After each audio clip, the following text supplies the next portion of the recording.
and welcome to Tender Loving Care with your host, myself, Pauline, and my darling Kate. Every week, Kate and I break down a show from the TLC network, the name of the network that I believed was an acronym for Tender Loving Care. When I found out it actually stood for the Learning Channel, my deep confusion bred this podcast. I'm just honestly, with this intro, I was doing it word for word and line for line. Now I'm skipping lines, can't remember any of it, even though I've been doing it for a year and a half, and it's all a mess. But guys, we are coming to you with another messed up intro. But Kate and I pick a show every week to break down and study from the massive backlog of TLC and Discovery Plus shows and all their insanity. Hello, Kate. Hello, Pauline. How's it going? Not well. No, it's going. It's going very well. It's going very well. Good.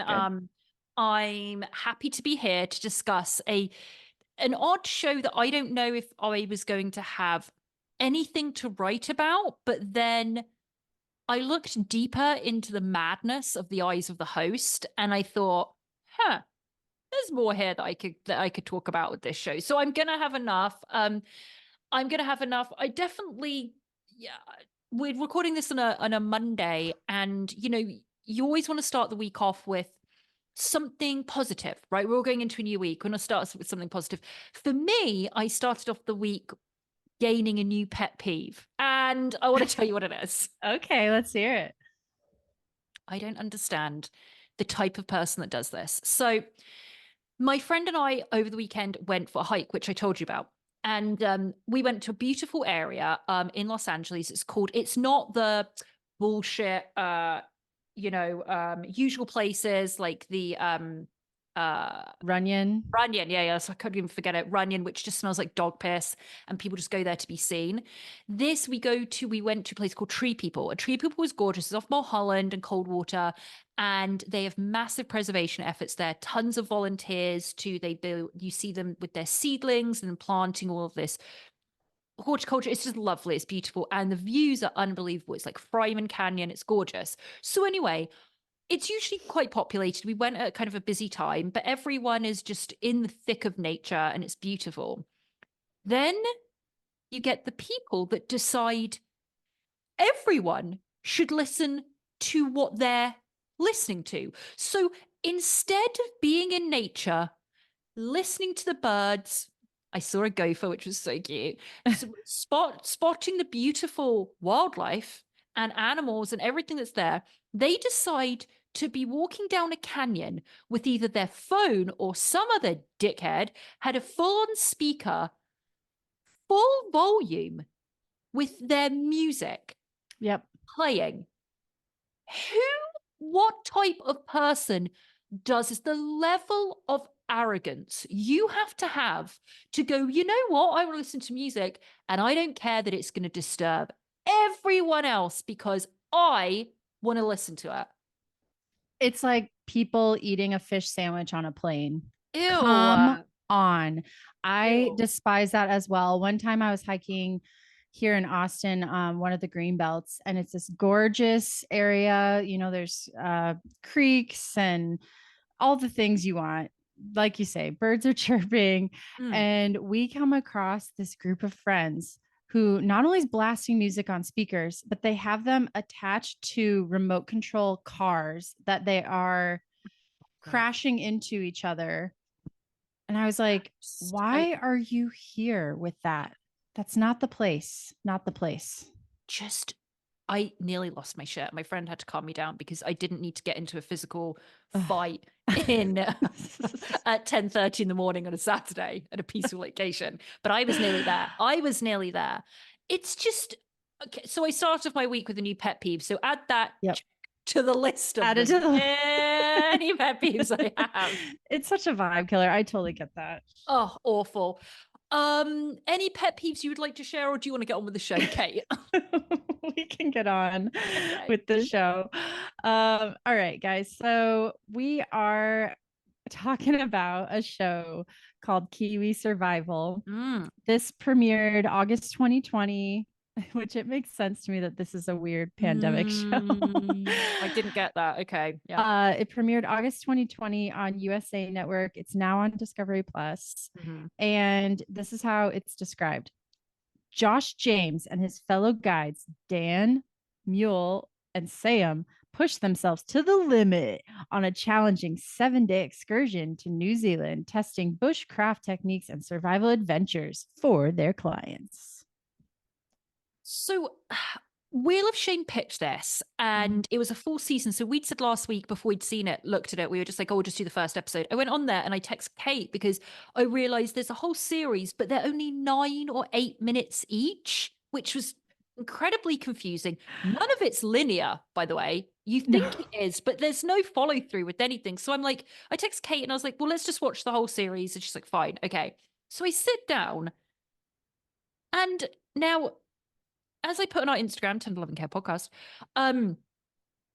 Steve Irwin. I was a RIP, massive Steve Irwin fan. I remember him being on English television, obsessed with him. When I went and was in Australia for a long period of time, I went to his zoo and we actually saw him on a quad bike. It was the greatest moment ever. He did so much for wildlife, and he was fantastic. He was an absolute maniac, though, and completely manic and running around in those shorts all the time. But we loved him. We all loved him.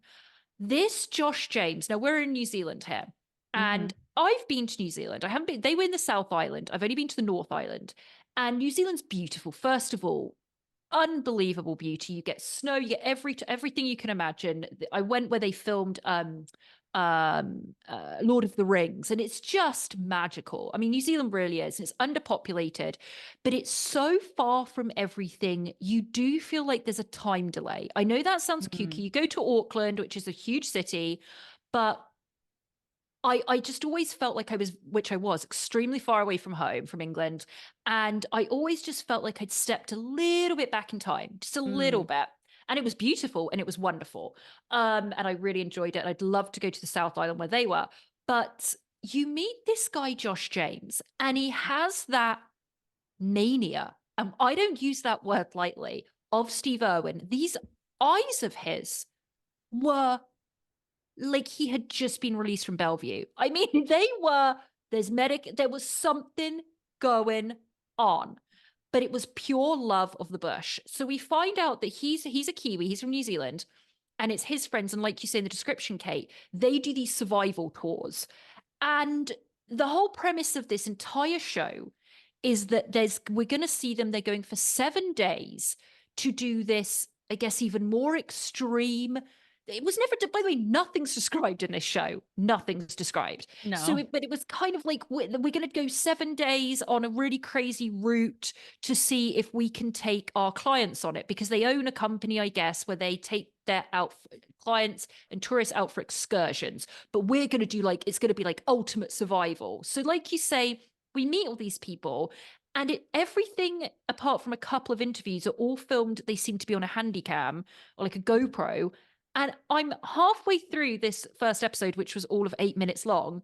And I start to think it's like a Taika Waititi, I've just pronounced him wrong, Waititi mockumentary. I felt like it was like a What We Do in the Shadows, the original film. I thought it was like a mockumentary. I'm thinking, oh, no, this is what it is. That would have been a much more enjoyable way to watch the show if I had put that lens on it. It reminded me of a YouTube channel. I was like, this seems like a guy who's just like filming stuff with his bros and putting up content. It didn't seem like a fully formed show at all to me, but that's so funny what you say about it being a mockumentary. That's what I thought, because guys, we're meeting these people, Josh, Sam, Dan, and Mule. Okay, they're all mates, and I do believe they all work in doing this kind of excursions for tourists. Now, they all have different expertise. Some of them hunting. So I did have to skip some of these episodes. Some of them hunting, and then others are survival experts, whatever. But they're all like experts, right, in this field, and they can go and live in a fucking mountain in the middle of New Zealand in the winter and survive. That's what we're led to believe. then we start to see the first episode is this Josh who's constantly kind of like this all the time, out of 10, really, really always constantly out of 10. The eyes are bugging out. And he's like, right, let's get everything together. Yeah, let's get everything together. So they start packing stuff. It is so manic. These are survival experts. They're just like, I'll just shove that in there. I don't know if we can have another. Probably can't do another tent. I don't know. Just bring like 2 tents or something. I don't know. Maybe just bring it. Whatever. One guy's wearing completely little short shorts, tiny Steve Irwin-esque short shorts.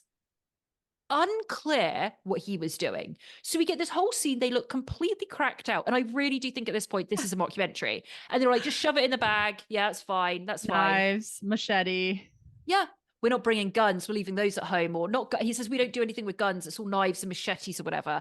So we're at Josh's place where he lives, and then we find out we see this long-suffering wife that comes up. I mean, honestly, I'm looking at it now. This was a joke. I don't think this was a real show. Okay, I'm telling you, this woman comes out of the house, and they call it the homestead. And she comes out, and she's like, "Hi," and he's like, "Yeah, got her from the big city in a big city in Canada." So she's a Canadian. She's like, "Yeah." I used to work in a bar in Canada, and now I kind of, live with like my husband who goes out and like eats bugs and goes away for like 7 days at a time, living in a mountain. So yeah, stuff has changed. It's cuckoo. They have like 3 kids, and Josh goes to say goodbye to them. And he says, kisses his wife, and says goodbye to the kid. The younger one he picks up and hugs, and the other ones he shakes their hands. It was so weird. I know. I was like, who are these people? I I didn't. They lived kind of like it was like kind of a farm, but it was all in the middle of nowhere. Uh-huh. There's this little shack where they're getting ready, and he's like, this is where I hang out, like with the guys, and it's just such a ragtag group of guys in there. Like he's like, oh, I have like a pair of socks and a Yeah. knife and pants. And I was like, I get more prepared to go on a 2-hour hike in the Oh, middle of a city than these guys were getting ready for a 7-day trip in the middle of 7 days in the wilderness. It wasn't winter. I think it looked like spring or perhaps autumn. But Yeah. they, like you say, yeah, they're getting all ready and well, ready.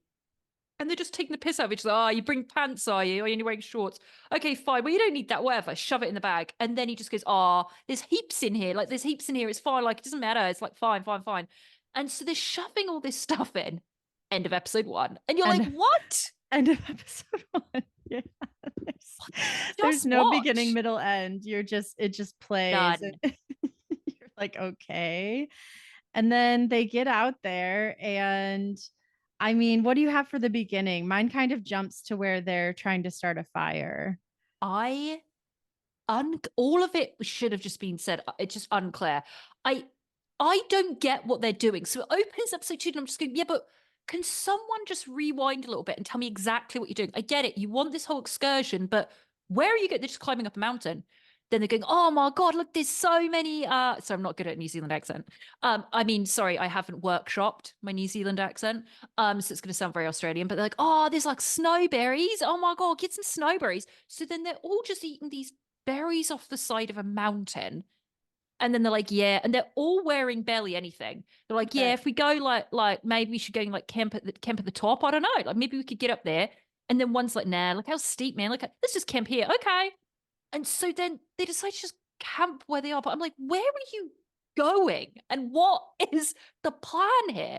So they just decide to camp at the side of a mountain. Okay, fine, I guess. Most of these shows that we watch that are similar to this, they would have like interstitials where it would be like they would zoom out and there'd be a map and it would show us on the map like here's where we are, we're at base camp and we're going to go to the top of the mountain. There was Yeah. you're right, there was no narration, there was no structure to it whatsoever. It was just them kind of sitting around and doing things on a whim, not really explaining like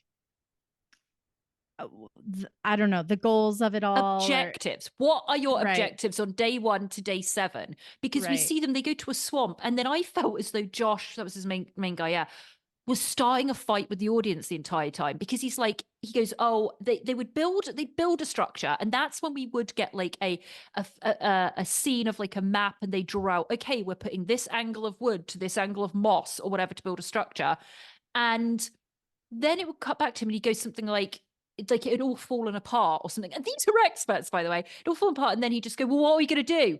Stay at home, watch television. And I felt personally very attacked by that. I felt very attacked. I was like, That's oh, pointed. sorry. I mean, he was like angry at the people that are down the camera lens.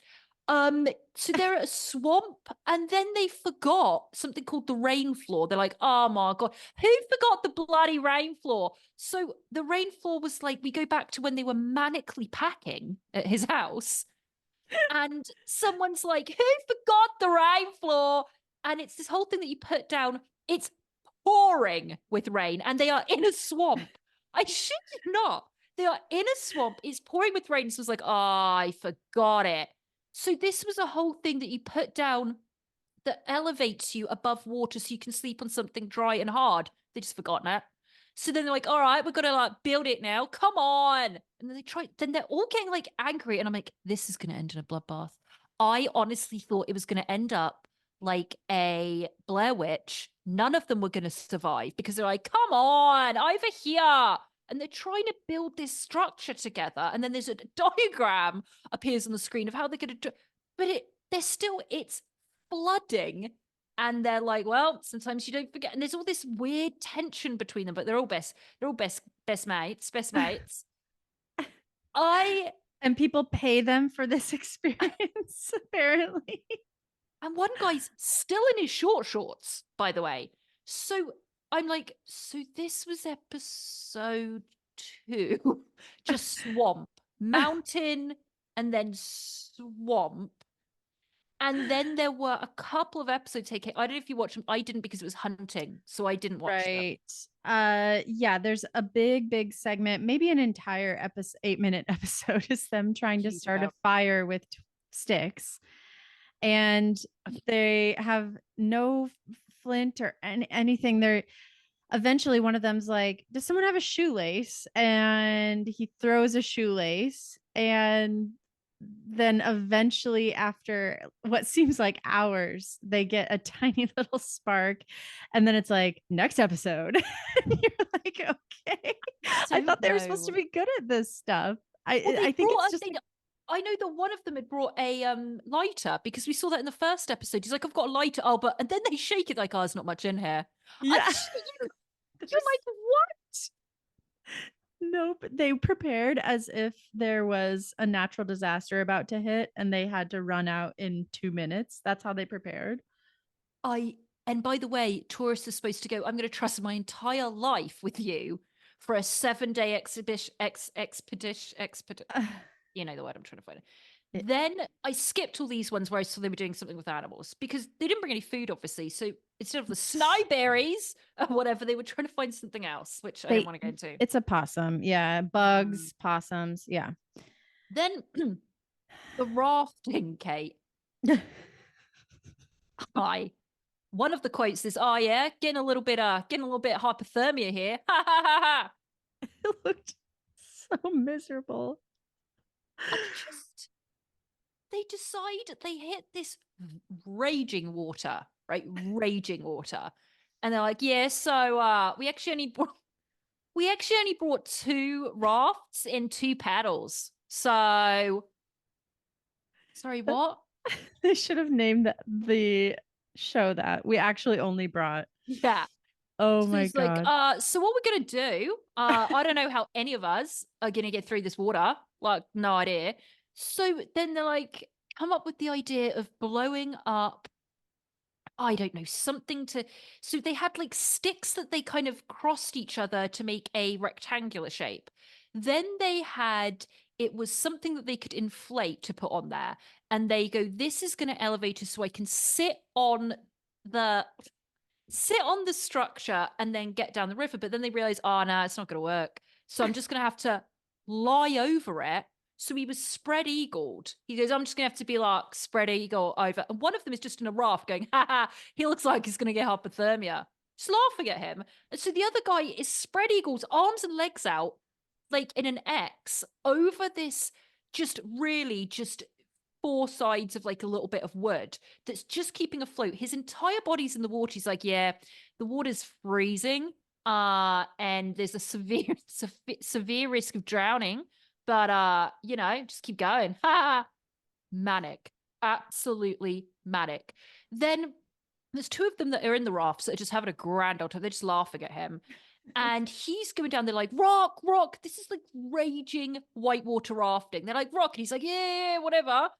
And and then let me see what my notes are. And then, this was brilliant. I swear to God, Kay, I don't know if you got this in your notes. He said that after they discover that they only have two rafts and two paddles, he goes, yeah, we should really do a checklist for when we leave, for when we leave for things like this.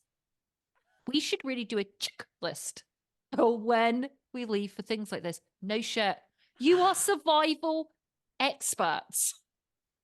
Are they though? Or are they just guys that somehow got this show? I mean, where was the expertise? Where was it? I know where the madness was, and it was in all of their minds and their eyes. So they get to a beach finally, and it's the end of day 7, and they're like, "Oh, bloody hell! Like we all survived. Kind of hypothermic, really need to sleep, but this was a great test run for our clients." I'm like, was it? Was it? Is this just supposed to be a comedy? Like we're like, oh, these idiot. What was the pitch room for this? Like we always think about this. How did they pitch this Always. show? How, Kate, why do we not have a television show? If these bunch of dum-dums had a TV show where they're basically filming their inevitable death. That's what they were filming on this. And then one of the quotes when they finally get out of the water and everything, Josh goes, yeah, might be a bit too much for some of our clients. And I just wrote, no shit. You think? You barely survived it. Wait, I'm looking him up. He does have a YouTube channel. Oh, brilliant. That's how he got this show. And he has a Patreon, the Kiwi Bushman Adventure Vlogs. He's got 97.7 thousand subscribers on YouTube.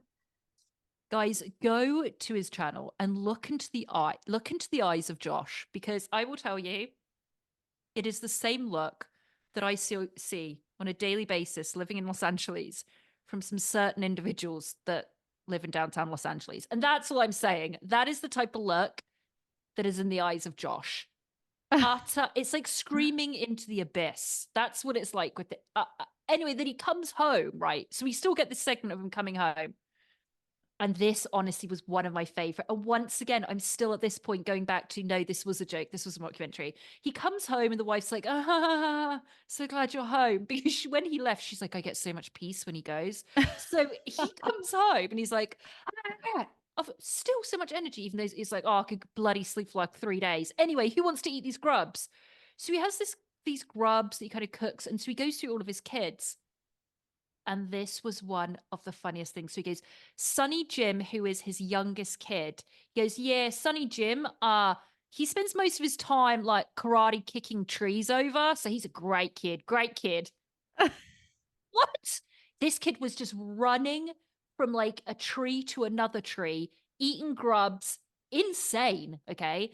And then he says that there was this other kid. He's like, yeah, he's kind of like more thoughtful and like he's a little bit of an adventurer. So he's kind of like the best of her, best of me. He goes, and then it was nice. He's like, and then my eldest son, like, he doesn't like to go out at all. He wants to be on his computer the whole time, but he's really, really smart. He's going to do really, really well. So it was kind of cute how he said that about his eldest son. Because honestly, I was waiting for him to be like, and he's such a wimp. He's such a wimp for not taking after me.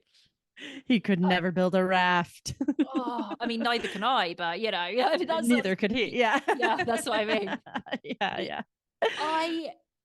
Kate, I honestly think if you go in viewing it as we've described, it is roaringly funny because these people are insane.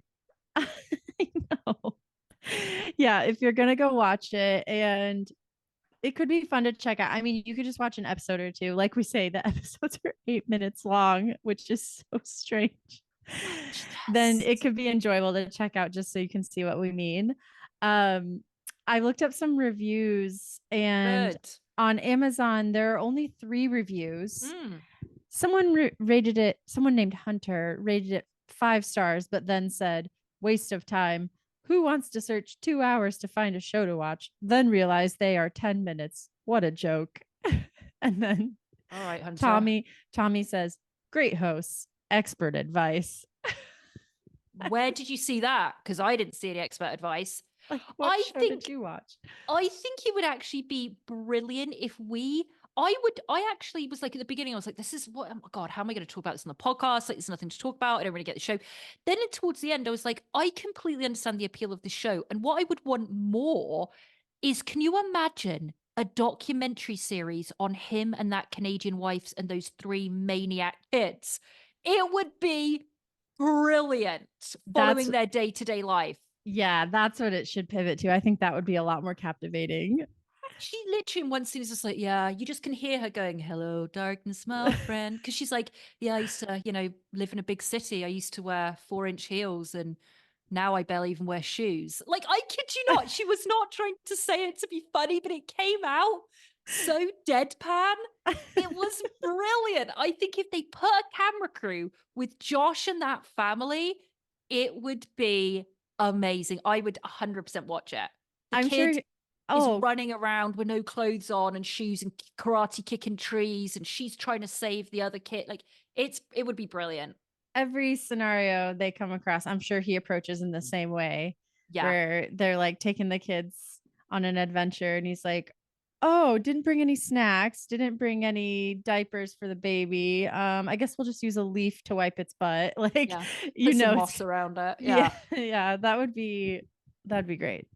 So by the end of it, when and also once again, I think I didn't realize it was 2020 when you said that. So that does make a lot of sense because they desperately needed content, and there was some sort of camera crew there because they were being filmed, and he did do like some interview style, but most of it was like on a GoPro, I believe, and maybe had a stat. I don't know. Some of it, there was someone there filming at some point, I think.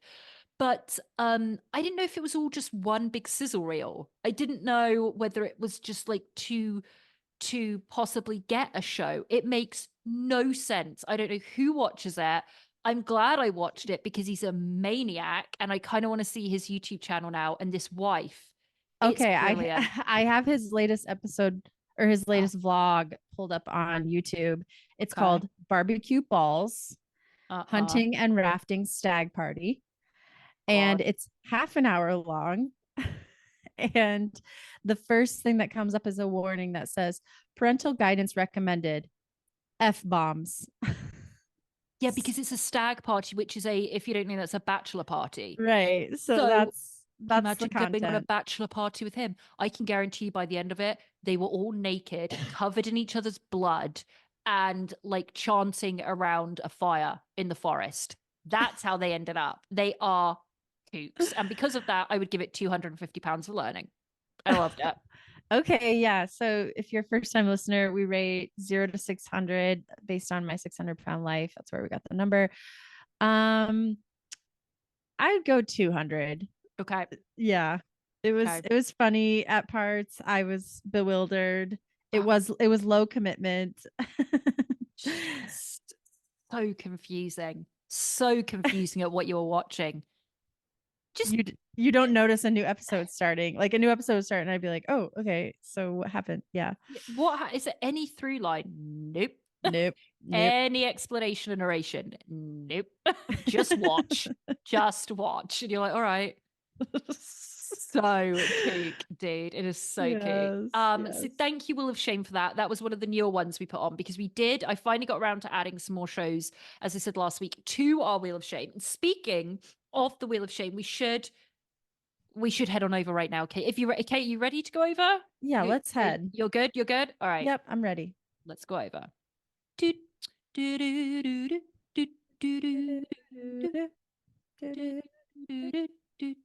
Guys, we're at Wheel of Shame. We're here. Woo! We're here. Okay, we are here. And we do have a lot on here. Like I say, I added some stuff last week. So not everything is murders and ghosts, but still some of that. We've got Alone, Frozen, Mean Girl Murders, Sin City ER, Buying Naked, which I told you I'm really excited about that. Yes. Strange Love, Houdini's Last Secrets, Yeti Massacre, The Staircase, which is actually a really intense documentary series. Anyway, what else? Deadly Women, Fatal Vows, Killer Bot. Oh my god, there's a lot in there. Ghost Adventures. Anything you fancy, Kate? Naked Buyers. I'm with you. That sounds Oh, I know really it fun. sounds That so sounds fun. good. Let's put it into the ethos for the Wheel of Shame. Let's send it out because the Wheel of Shame is so good with giving us what what we really, not always what we want, but what we need. We say with the Wheel of Shame. Yep. Yep. Yeah, yeah, yeah. All right, let's count it down. 3, 2, 1. Spin. Round and round she goes. Where she stops, nobody knows. Except we do. And it is. What is it? What is it? What is it? Ha. Ha. Don't know how to handle this one. Oh, So I'd forgotten this one is on. okay. But okay. So what it is it's 90 Day The Single Life. Ooh, And that is currently airing. Have you okay. watched any of it, Kate? No, I've like read about it. I've heard people talking about it Mm. online.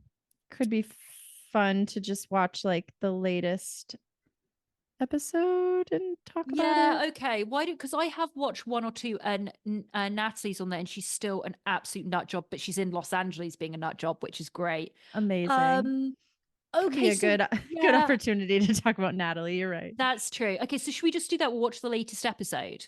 Yeah, I think that sounds Okay. good. All right, guys, that's what we're going to do. Some of you have been watching it.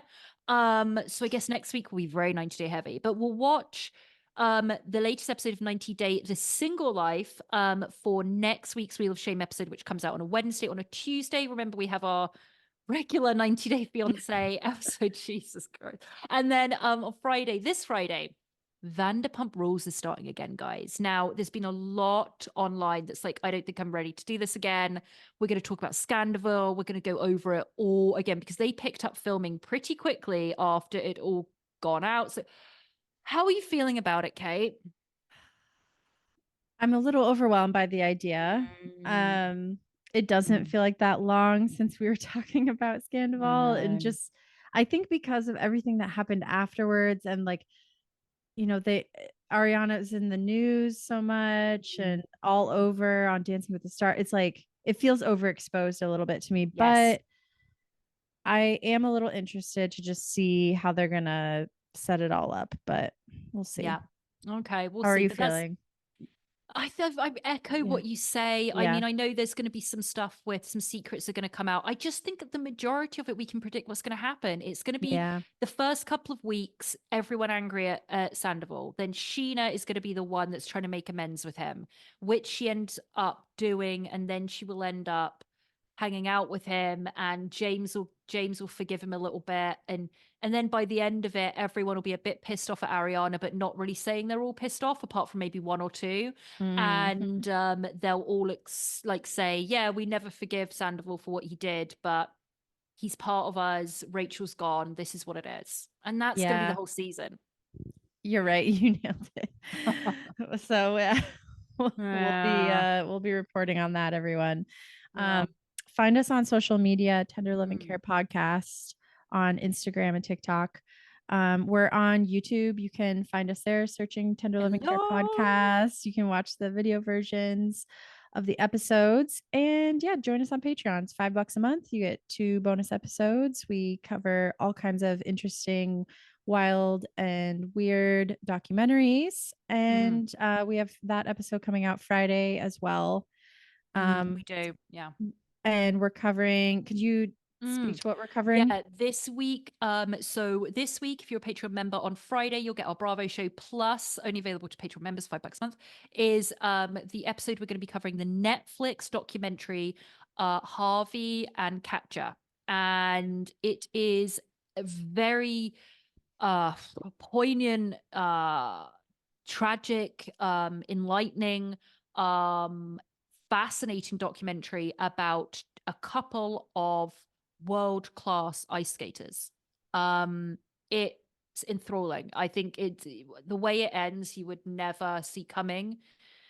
It's amazing, guys. It really is. If you haven't seen it, go and check it out on Netflix. And that will be available, as we say, Friday morning for our Patreon members only. It's dead easy to sign up, guys. It helps support the show. As Kate said, $5 a month. You can see the link in our show notes or go to patreon.com, Patreon, and search Tender Loving Care Podcast. Once you sign up, we send you personalized messages and thanks. And you've got like a catalog now of like 20 plus hours of extra shows that aren't available to you all if you're just listening to this regularly. So thank you for everyone that keeps signing up. We love seeing your emails. We love speaking to you. DM us on 10 to 11 Care Podcast. We respond to every single message and every single comment. We love you all. I think that's about it, Kate. I think that sums it up. Thank you so much for being here. We will talk to you soon. Have a great week. Bye bye. We'll see you on Friday. Bye bye.